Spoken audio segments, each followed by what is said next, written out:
우리 먼저 우리에게 주신 귀한 강단 말씀 먼저 보겠습니다.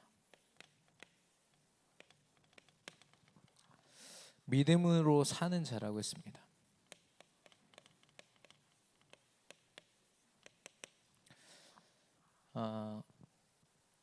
믿음으로 살아갈 때에 우리가 분명히 알아야 할 것은 나의 존재적인 의미죠.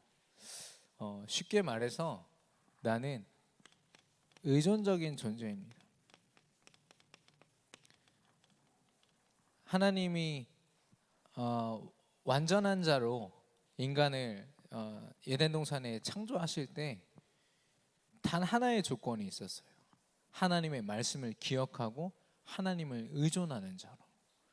그것만 충족이 된다면 모든 세상 만물을 다스리고도 남을 만한 힘이 인간에게 있는 겁니다.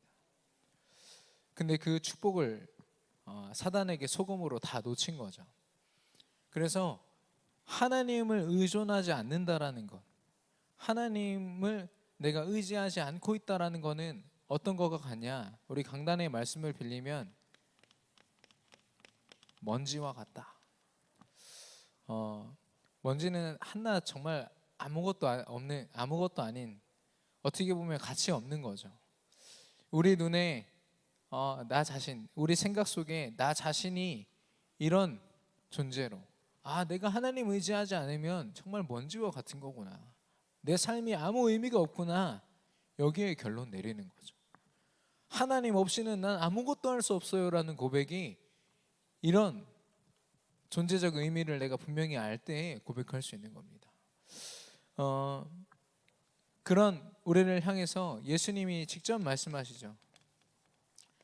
예수 그리스도가 요한복음 15장 5절에 너희가 나를 떠나서는 아무것도 할 수 없느니라. 포도나무에 붙은 가지처럼 나무에 붙어있지 않으면 너는 아무 소용없는 거야. 그 어떤 열매도 맺을 수가 없어 라고 비유를 통해 말씀하셨지만, 실제로 우리 인생에서요, 예수 그리스도로 결론 내리지 않으면, 그리스도를 의지하는 삶이 아니면 아무 소용없는 먼지와 같은 인생이 돼버리는 거죠. 근데 그리스도로 결론 내리지 못하도록 끊임없이 방해하고 나 자신을 잘못 인식하게 만드는 게 바로 창세기 3장입니다. 사단이 속였잖아요. 너 이거 선악과 먹으면 너 하나님처럼 될 수 있어. 그때 그 속임수 그대로 우리에게 끊임없이 속이는 거예요. 여러분이 보시고 계시는 여러 가지 교양 서적과 교양 강의들과 또 여러분이 만나는 많은 지식인들, 정치인들, 그 사람들을 통해서요, 끊임없이 너는 너 스스로 할 수 있어, 네가 너를 개발하고 너를 멋지게 만들 수 있어, 굉장히 그럴듯한 말로 속이지만 결국에는 여기서 벗어날 수가 없는 거죠. 나는 하나님 없이는 아무것도 할 수 없습니다 라고 믿음으로 고백할 수 있는 저와 여러분이 되기를 바랍니다. 그런 믿음을 하나님이 주시고요, 또 하나님이 그런 우리에게 하나님의 일을 하신다고 했습니다. 하나님의 일은 뭐냐? 예수 그리스도를 우리 안에 믿음으로 각인시키시는 일을 합니다. 먼저는 예수 그리스도 그 이름으로 우리를 구원하셨죠.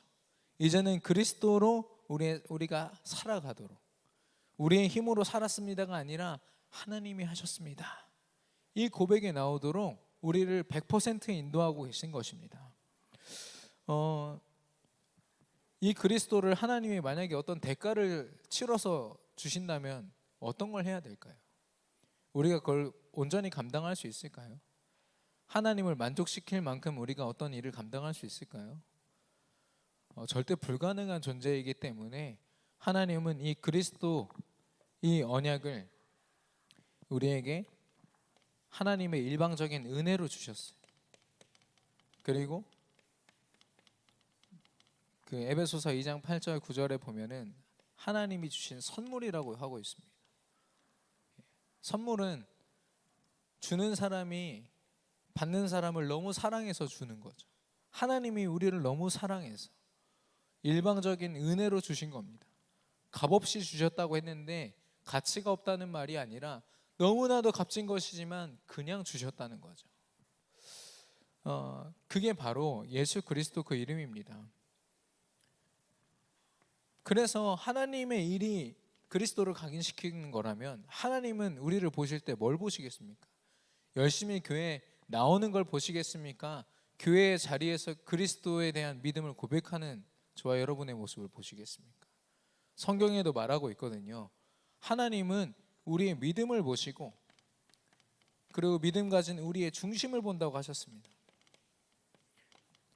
우리가 교회에 나와서 또 우리가 평소에 기도와 전도로 집중할 게 무엇이냐? 내가 정말 그리스도를 내 안에 모시고 있는가? 주인으로 나의 그리스도로 모시고 있는가? 이게 늘 확인되는 거죠. 그게 바로 하나님의 일인 겁니다. 그래서 쉽게 말해서 우리 인생에 여러 가지 방법을 사람들이 이야기합니다. 어떻게 살아야 된다, 저렇게 살아야 된다. 하나님은 한 가지 말씀하십니다. 믿음으로 하라. 예수 그리스도로 하라. 우리 강단을 통해서 분명히 말씀하셨습니다. 그때에서야 하나님은 되어진다 말씀하시는 겁니다. 로마서 3장 3절 로마서 3장 3절에 보면 어떤 자들이 믿지 아니하였으면 어찌하리요 그 믿지 아니함이 하나님의 미쁘심을 패하겠느냐 이런 구절이 있습니다. 이건 사실 유대인에게 하신 말씀이에요. 성경책을 하나님이 유대인들에게 처음 모세가 이스라엘 백성들을 출애굽해서 데리고 나올 때부터 허락하신 거잖아요. 근데 그걸 보고도 메시아인 그리스도를 바라보지 못하는 거죠. 이스라엘 백성들.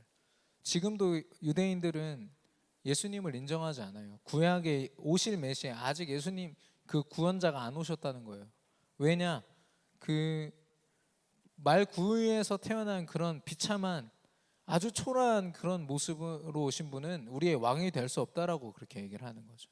그래서 지금까지도 오실 메시아를 바라보고 누굴 향해서 기도하는지 모르게 기도하고 있어요. 그런 사람들을 바라보면서 지금 고백하는 겁니다. 그 사람들이 믿지 않아도 그 믿지 아니함이 하나님의 미쁘심을 패하겠느냐.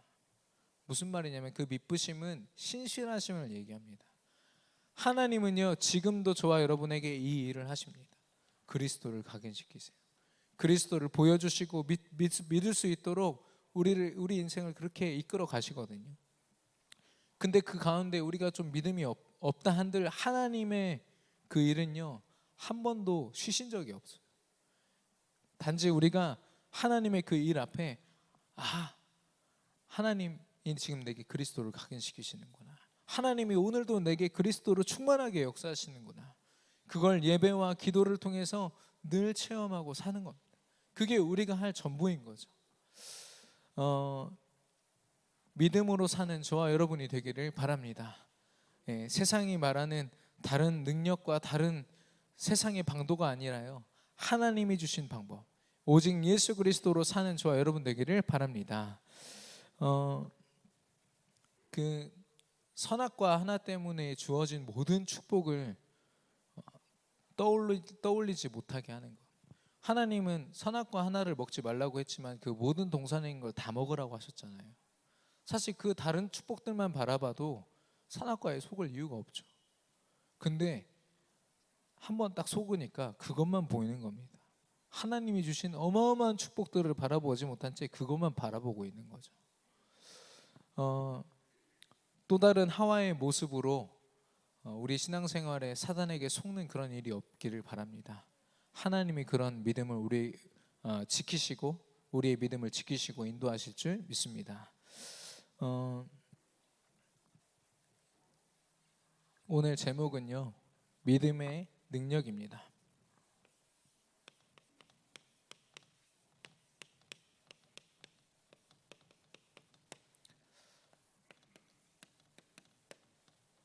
요한일서 5장 4절에서 5절. 우리가 가진 이 믿음은요 하나님의 능력이자 또 하나님이 우리에게 주신 능력이 됩니다. 그 능력을 좀 구체적으로 우리가 나누기를 원하는데요. 첫 번째, 믿음을 통하여 우리가 누리는 능력은 바로 치유의 능력입니다. 요한 3서 1장 2절에 보니까 사랑하는 자여 내 영혼이 잘됨 같이 내가 범사에 잘되고 강건하기를 내가 간구하노라. 하나님이 주신 그 순서거든요. 회복의 순서입니다. 먼저는 영혼이 치유되는 거죠. 사람들이 인정하든 인정하지 않든 사람은 하나님의 형상대로 영적인 존재로 지어졌습니다. 그래서 하나님과 함께하면 그 모든 영적인 축복을 누리지만 하나님과 함께하지 않으면 사단에게 속고 그 저주 재앙 속에 있게 됩니다. 그래서 한 영혼 안에 무엇으로 각인되는가? 하나님의 일, 예수 그리스도로 각인된 자는 하나님 자녀의 축복을 누릴 것이요, 그렇지 않으면 사단의 자녀로, 너희 아비 마귀 사단의 그 원하는 대로 행하고자 한다고 했거든요. 그래서 그 영혼이 하나님의 것으로 각인되도록, 하나님의 것이 무엇입니까? 예수 그리스도로. 내 인생에 어떤 문제가 오고 어떤 상황이 되더라도 그리스도를 고백할 수 있는 사람으로, 그게 영혼 치유의 시작이고 영혼 치유의 모든 모습입니다. 그래서 한 영혼이 우리가 현장에서 한 사람을 영접시키고 그리스도를 고백하게 하는 것은 그 인생을 완전히 뒤바꾸는 거예요. 혹시 그 일이 좀 부끄럽고 혹시 별거 아니라고 생각하시는 분들은 다시 한 번 더 하나님 앞에서 그 일을 확인하셔야 돼요. 어마어마한 일입니다. 어떤 믿음으로 그 고백을 하든지 그 인생에 그리스도를 고백한다는 것은 그 인생이 완전히 180도 바뀌는 시간이거든요. 영혼 치유와 함께 하나님은 마음 치유를 말씀하십니다. 마음에 뿔이 내려진 거. 자기가 살아온 경험이 있고 또 계속 살아오면서 내 안에 각인되어 있는 생각들이 있고 또 내가 나름대로 살면서 내려온 기준들이 있습니다. 근데 제가 이렇게 사역을 하면서 보니까 많은 사람들이 나름대로의 자기 자존심을 가지고 그게 자기 인생이라고 주장하면서 살고 있어요. 어떤 딱 분명한 그런 뚜렷한 기준들이 다들 있으시더라고요. 근데 많은 부분에서 자존심이라는 게 자기의 상처에서 비롯된 거죠. 가난했던 사람이 어느 날 어떤 부유를 소유하게 됐을 때, 아무리 부유해진다 한들 가난했을 때의 그 상처, 그게 여전히 자존심을 통해서 남아있는 걸 제가 보았거든요. 사람들이 가지고 있는 자존심은 어쩌면 자기 상처를 계속 드러내는 일일 수 있겠구나. 저와 여러분은 어떻습니까? 정말 그리스도로 여러분의 자존심을 삼고 자긍심을 삼고 계십니까? 그렇지 않으면 우리가 전에 가졌던 그 상처가 우리의 자존심이 되어서 우리 인생에 기준되어 있다니까. 하나님은 그걸 치유하라고 말씀하시는 겁니다. 뿐만 아니라 육신의 치유를 말씀하십니다. 육신은 우리에게 체질되어 있는 것들 이야기하는 거죠. 어제 그 새가족 수련회 우리 전도자들과 함께 다녀왔는데 어제 주제가 치유였습니다. 영적 치유, 또 육신 치유, 또 마음 치유, 이걸 말씀하셨거든요. 그것과 함께 전도를 설명을 하셨는데 많은 사람들이 이 치유의 시간표를 기다리고 있어요. 현장에서 영혼이 닫혀 있는 사람들, 마음이 닫혀서 우울증과 여러 가지 정신적인 질병에 시달리는 사람들, 또 눈에 보이지만 자기 입으로 또 자기 경험으로 설명할 수 없는 수많은 문제 속에 있는 사람들, 하나님이 저와 여러분에게 이런 사람들을 보여주시고 그 사람들을 치유하라고 말씀하시는 겁니다. 그래서 이 치유의 현장에서 저와 여러분은요, 내게 하나님이 저 현장을 치유하라 말씀하시는구나, 저 현장을 내게 사명으로 허락하셨구나, 우리가 분명히 깨달아야 하고, 또한 하나님이 어떤 사명, 일을 맡기실 때는 그 일에 따른 책임이 있습니다. 사람이 죽어가는데 그 옆을 그냥 지나간 사람은 처벌을 받아요. 왜냐? 그 죽음을 방관했다는 죄가 있거든요. 마찬가지로 분명히 우리는 그 사람들을 영적으로 그리스도로 치유할 수 있는 그런 분명한 답이 있는데 그 답을 전하지 않았다, 그 답으로 그들을 살리지 않았다, 그럼 분명한 그 방관의 죄가 우리에게 있는 거죠. 하나님은 그래서 그 사명을 감당하라고 말씀하시는 겁니다. 어떤 특별한 영적인 힘을 가진 목사님의 일이 아니라 예수 그리스도를 소유한 모든 저와 여러분의 사명인 줄 믿습니다. 그 사명을 우리가 현장에서 감당하는 거죠. 그래서 어제 무슨 말씀을 하셨냐면, 깊은 기도를 통해서 영적인 서밋,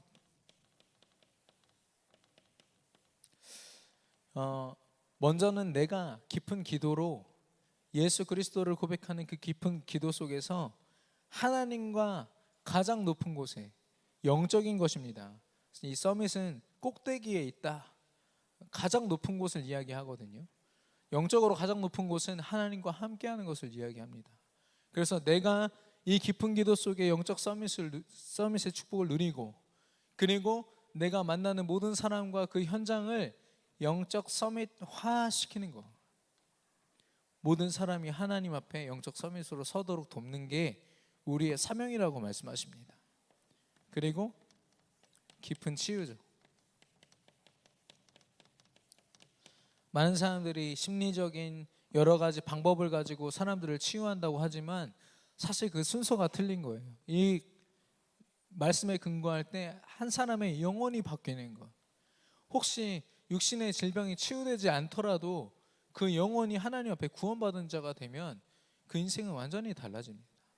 당장 여러분이 잘 아시는 크로스비 여사만 봐도요, 자기가 눈을 지금 뜨지 못하는 것이 하나님 앞에 축복이다 말하잖아요. 내가 눈을 뜨지 못하기 때문에 눈을 뜨고 있는 사람들이 하지 못하는 일을 내가 하고 있다라고 고백합니다. 그래서 비로소 참된 치유가 시작이 되는 거죠. 영적인 우리로 말미암아 영적인 치유에서부터 하나님이 참된 치유를 시작하시는 겁니다. 그리고 깊은 음식.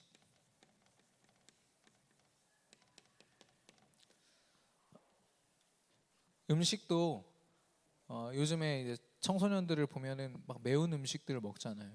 근데 그 매운 음식을 먹는 많은 이유가 스트레스 풀려고, 기분이 좋아진다고. 실제로 그 매운 음식을 막 먹고 나면 홀가분함이 있습니다.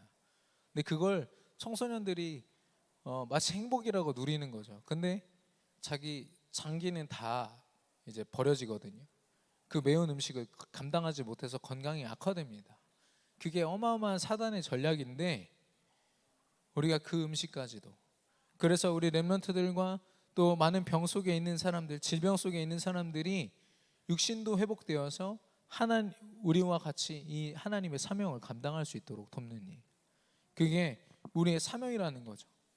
그래서 사도행전 8장 4절에서 8절에 보면 한 마을이 질병이 가득하고요, 영적으로 마음적으로 병들어 있는 사람들이 가득 차 있는 그 마을에 이 초대교회 성도들이 들어가서 이 복음을 전하는 거예요.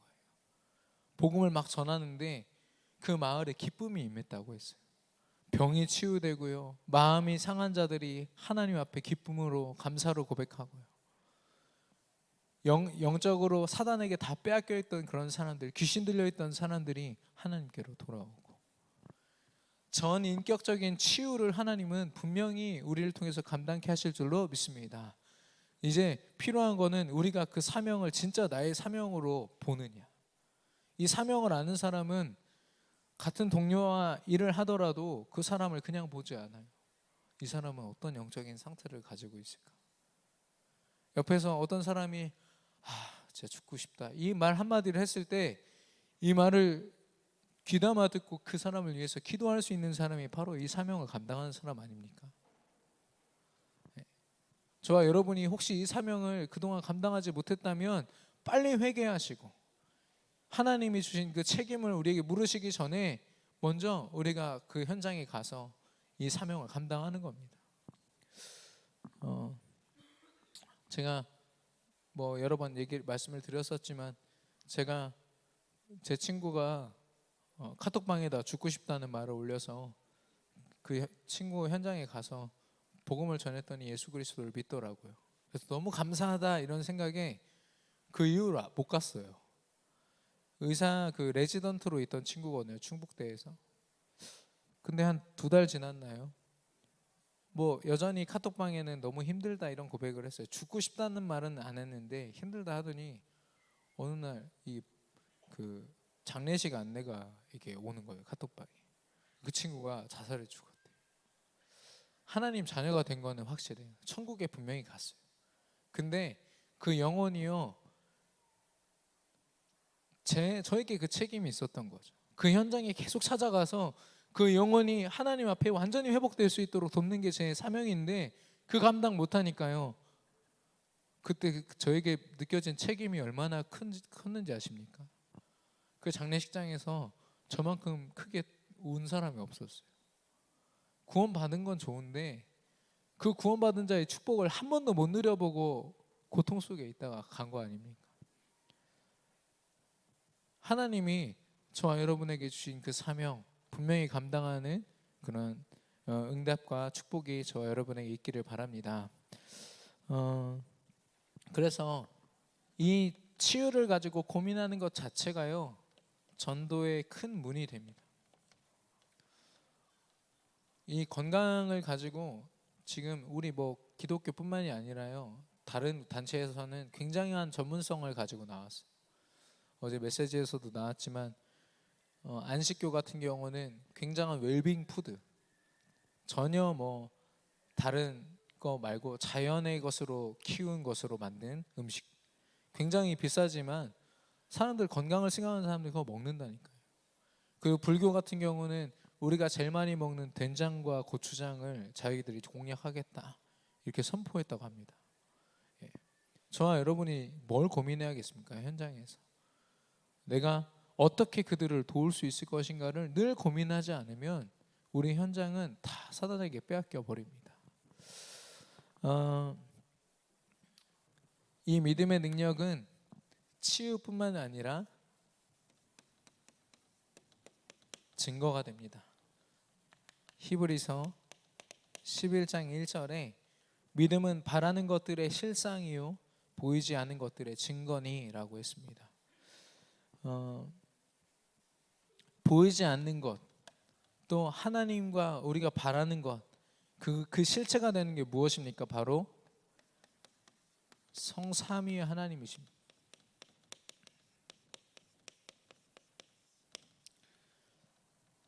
세계의 위격을 가지고 계시지만 하나이신 하나님.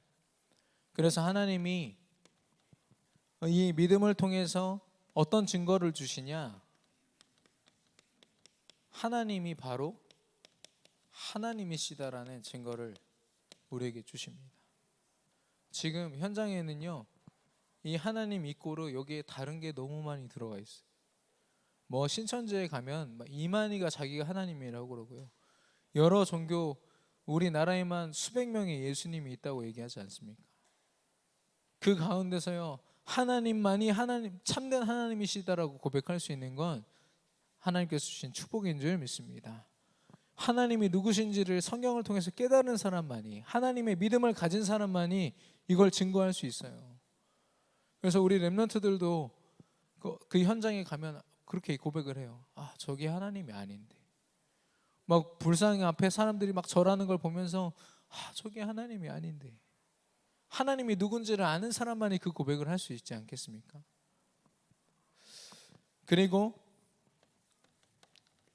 하나님의 아들 성자 예수님이 십자가에서 죽으심으로 왕과 제사장과 선지자의 그 직분을 감당하시고 그리스도의 일을 하셨다는 것. 기름 부음 받은 자, 모든 문제 해결자 그리스도를 하나님이 고백해 하시는 겁니다. 증거케 하시는 거죠. 그리고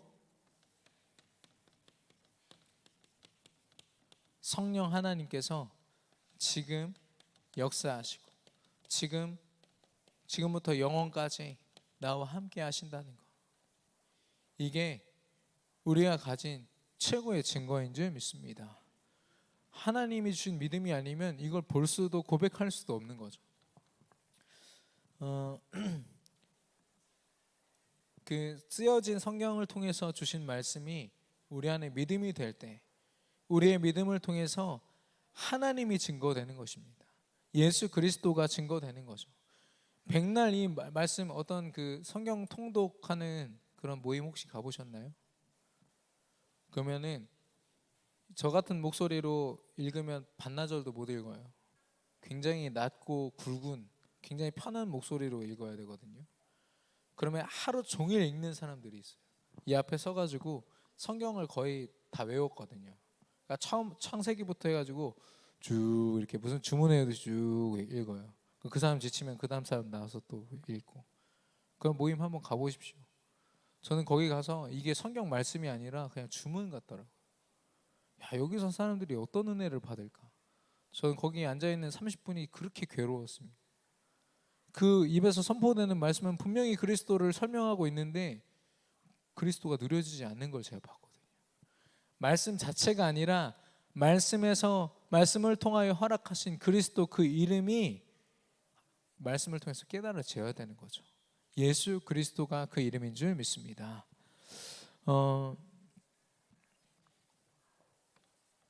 그러면 이 증거가 우리 삶 속에서는 어떻게 주어질까요?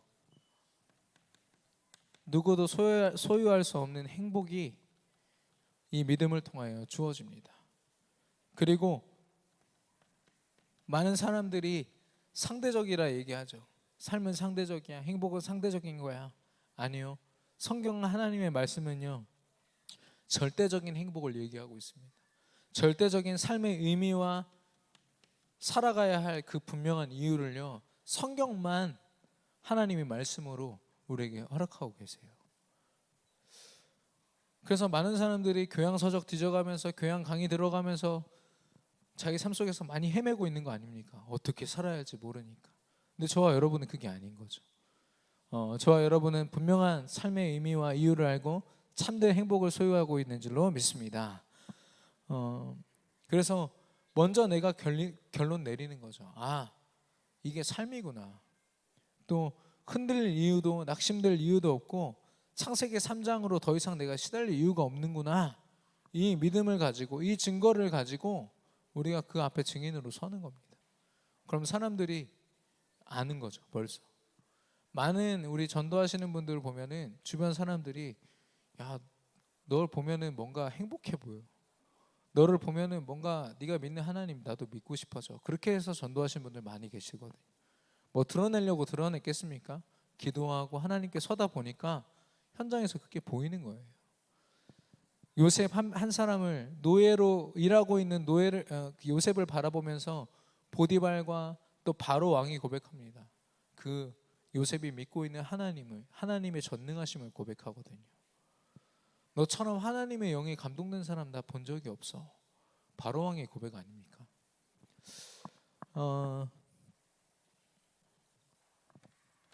그리고 이 증거는 현장에서도 주어집니다. 쉽게 말해서 살리는 답이 되죠.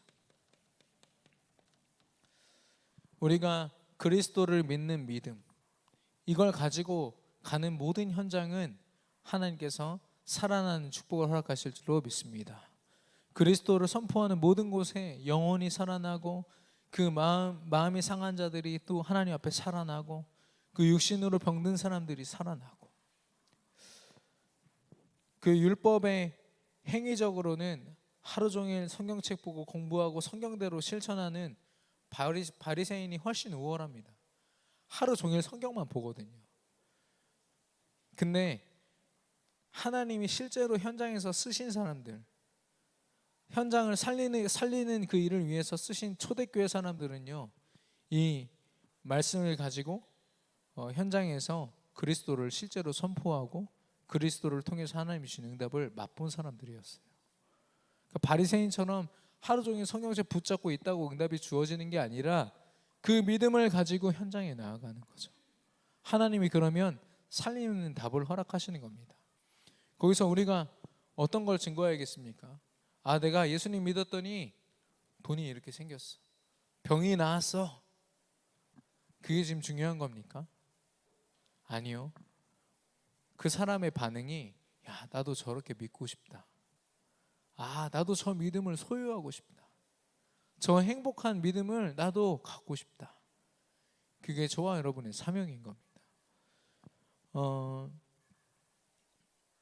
그래서 그 안진뱅이를 일으키는 그 사건이 있잖아요. 사도행전에 있는 그 안진뱅이 사건 때 안진뱅이를 그리스도 그 이름으로, 나사렛 예수 이름으로 베드로가 일으켜 세웠단 말입니다. 그때 이 사람은요, 그 자리에서 증인이 됩니다. 증거를 가진 증인이 되죠. 그래서 사도행전 4장에 보면은 종교 지도자들이 이 베드로를 죽이기 위해서 신문하는 자리가, 그런 장면이 있어요. 그때 그 베드로 바로 옆에 누가 서 있냐? 그 안진뱅이가 서 있습니다. 그러니까 그 안진뱅이 한 사람, 평생을 분명히 성전 미문에 앉아서 구걸하던 사람인데 멀쩡하게 서서 베드로 옆에 있는 걸 보고 사람들이 함부로 베드로를 건들 수가 없는 거죠. 왜냐? 그 삶 자체가 증거기 때문에, 하나님의 살아계심을 증거하는 증거기 때문에. 베드로가 나사렛 예수 그리스도의 이름으로 일어나 걸어라 했을 때 그 안진뱅이가 일어나서 하나님을 찬양했다고 했어요. 예수 그리스도의 그 미쁘심과 그 역사하심을 찬양했다고 했거든요. 그게 정말 증인되어 있는, 증거를 가진 사람들의 현장에서의 일인 겁니다.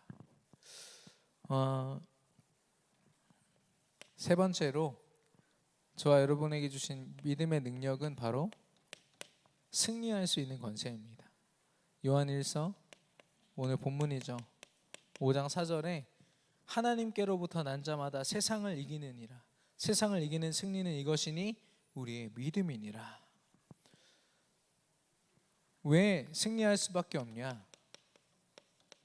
성령 하나님의 역사가 임하기 때문입니다. 우리가 믿음으로 고백하는 그 모든 것에 하나님이 성령으로 역사하시기 때문에. 성령 하나님이 하시는 일이 무엇입니까? 그리스도를 증거하십니다. 모든 문제를 해결하신 그리스도가 선포되는 곳에 사단이 절대 틈탈 수가 없죠. 그래서 아까 말씀드렸지만 안진뱅이를 일으키고 또 여러분이 아는 그 혈류증 여인이 치유되어지고 사마리아 여인이 인생의 답을 얻는 그 모든 순간 그들이 증인이 됩니다. 그 자리에서요. 내가 받은 그리스도를 그 자기가 살고 있는 현장에 가서 똑같이 증거하는 증인으로 다 같이 서는 거죠. 그게 성령이 역사하신다는 증거입니다.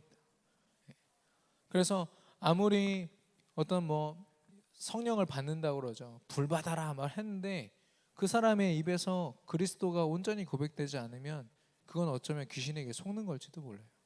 아무리 뛰어난 능력이 일어난다 한들 귀신에게 받는 능력이라면 신천지 이만희에게 일어난 역사랑 뭐가 다릅니까? 이 성령 하나님이 그리스도를 통해서 주시는 능력을 바로 오력이라고 하는데, 먼저 영력입니다. 영적으로 사단을 이기고 하나님의 나라를 확장하는 그 권세, 그리고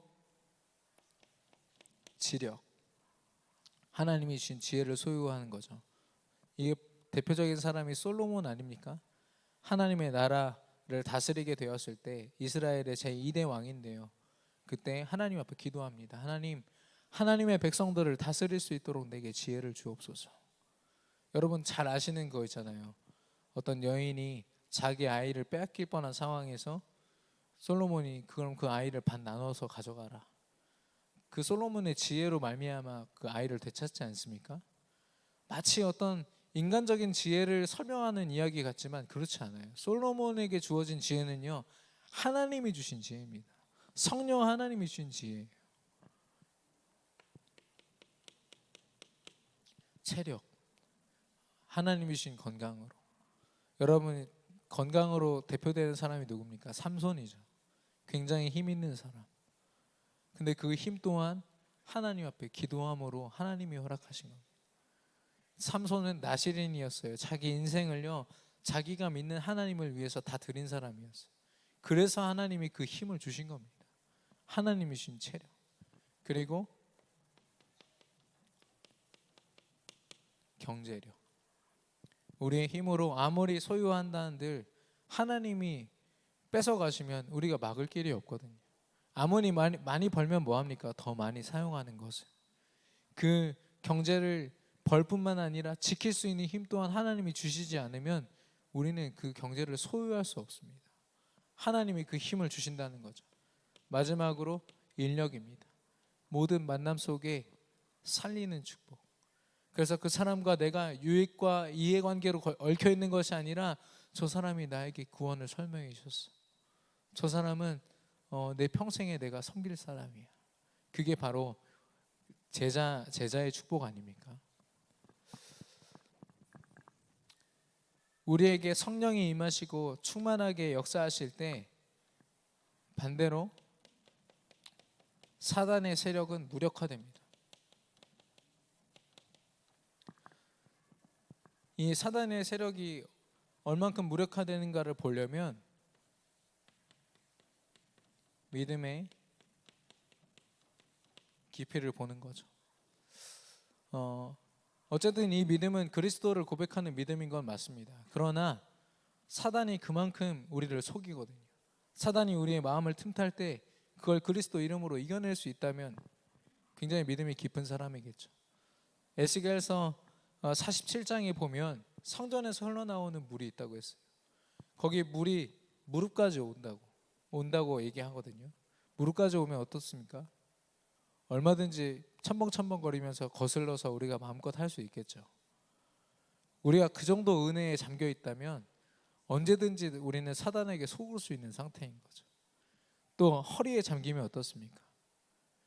은혜 속에 있지만 그래도 50대 50으로 또 사단에게 속겠죠.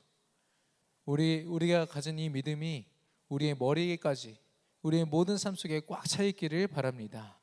그래서 우리가 거스를 수가 없는 거예요. 물 속에 완전히 잠겨 있으면 물의 흐름대로 그냥 쫓아가는 거죠. 하나님이 흘러가라 하시는 대로, 하나님이 인도하시는 대로 인도받는 삶. 그래서 우리가 하나님의 성령과 함께할 때 사단은 그 성령 하나님과 함께할 수 없어요. 성령 하나님을 누리는 만큼 사단은 밀려나가게 되어 있습니다. 우리가 하나님의 것으로 체질되는 만큼 사단이 우리 안에 각인시킨 그 더러운 체질들이요 밀려나갈 수밖에 없는 거예요. 그러면 어떻게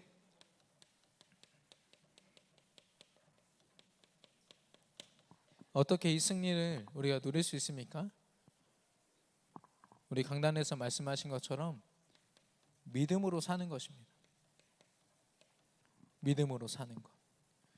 근데 믿음으로 산다는 거를 잘못 오해를 하는 분들이 계세요.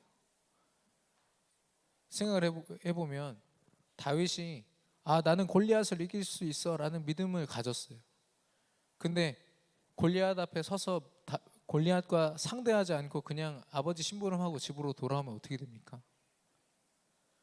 그 믿음으로 역사하시는 하나님을 체험 못하는 거죠.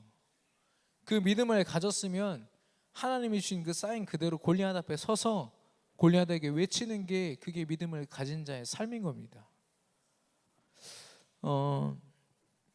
그리고 여리고를 돌았던 백성, 하나님이 우리를 이기게 하실 거야.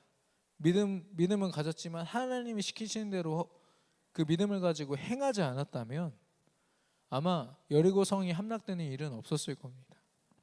하나님이 우리에게 맡기시는 그 분명한 믿음을 가진 자의 삶이 있거든요.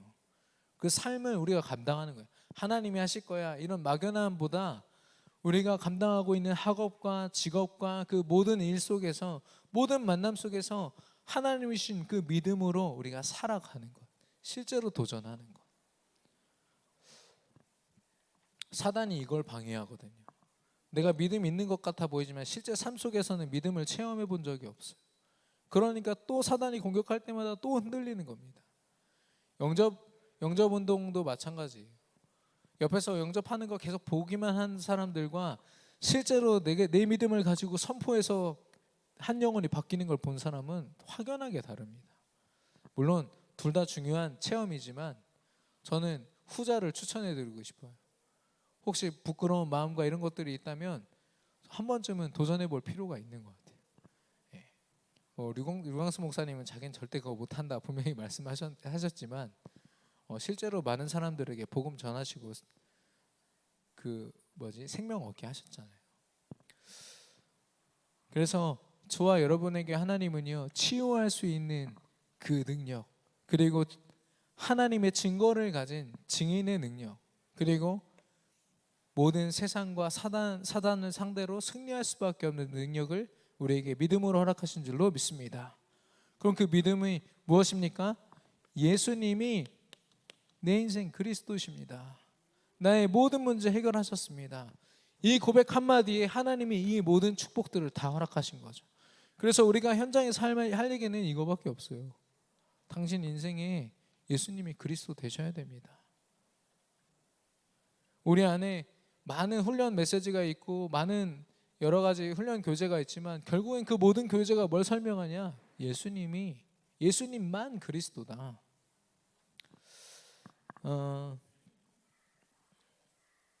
결론으로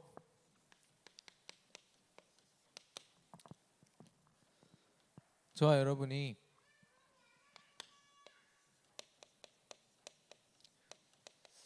믿음을 가지고 사는 것,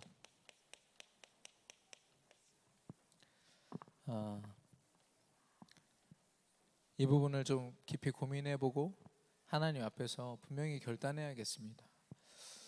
믿음을 가지고 사는 게 절대 쉽지는 않거든요. 원래는 오늘 한 영상을 좀 같이 보려고 했는데 그게 이제 저작권에 걸린다고 해가지고 못 봤습니다. 요게벳의 노래라는 찬양이 있어요.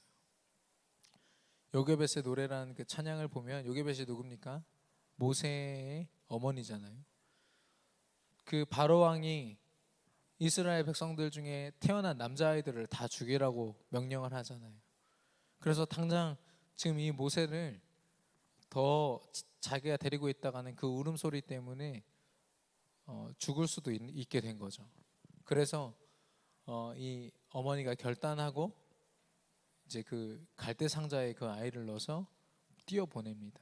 성경 구절에는 불과 몇 구절밖에 안 되죠. 근데 여러분, 저는 잘 모를 수 있지만 아이가 있는 여러분은 아실 거 아닙니까? 자기 아들, 사랑하는 유일한 한 아들을 그 갈대 상자에 넣어서 나일강에 그것도 띄워 보낸다는 게 어찌 쉬운 일이겠습니까? 그래서 그 찬양 끝에 보면은 뭐라고 돼 있냐면, 먼저는 그 요게벳이 고백합니다. 너의 삶의 참 주인, 너의 참 부모이신 하나님 그 손에 너의 삶을 맡긴다 하면서 갈대 상자에 담는 가사가 있어요. 근데 그 다음 가사가 뭐냐면, 그녀는 어떤 마음이었을까? 그녀의 두 눈엔 눈물이 흐르고 흘러, 이러면서 그 찬양이 마무리가 되거든요. 이게 우리 인생인 거죠.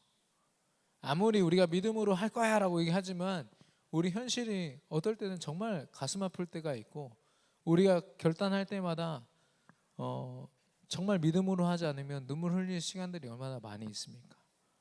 근데 그만큼 하나님은 우리에게 위로를 주시고 우리에게 힘을 주시는 분이기에 그 갈대 상자를 띄워 보낼 수 있는 거죠. 근데 지금 사인을 주셨는데 영상을 볼 수 있다고 말씀하시네요. 그래서 일단 결론을 짓고 그 영상을 좀 보겠습니다. 그래서 믿음으로 산다는 것, 다른 말로 하면 믿음을 가지고 하나님 앞에 서는 것이죠. 여러분, 이런 모습을 떠올릴 수 있으시겠습니까? 하나님 앞에 정말 믿음만 가지고 서 있는 거예요. 내 고집, 내 어떤 자존심 이런 거 다 내려놓고 하나님 주신 그리스도의 이 언약만 붙잡고요, 딱 하나님 앞에 서 있는 거. 저와 여러분이 믿음을 가지고 살아가며 또 믿음을 가지고 하나님 앞에 서는 그런 전도자의 인생이 되기를 바랍니다. 때로는 이 믿음을 가지고 결단하기가 정말 이를 악물고 정말 힘들 때가 많이 있지만 하나님은 그 모든 믿음의 과정들을 언약의 과정이요 축복의 과정으로 바꾸실 줄로 믿습니다. 오늘도 믿음 안에서 믿음의 능력을 누리는 저와 여러분이 되기를 축원합니다.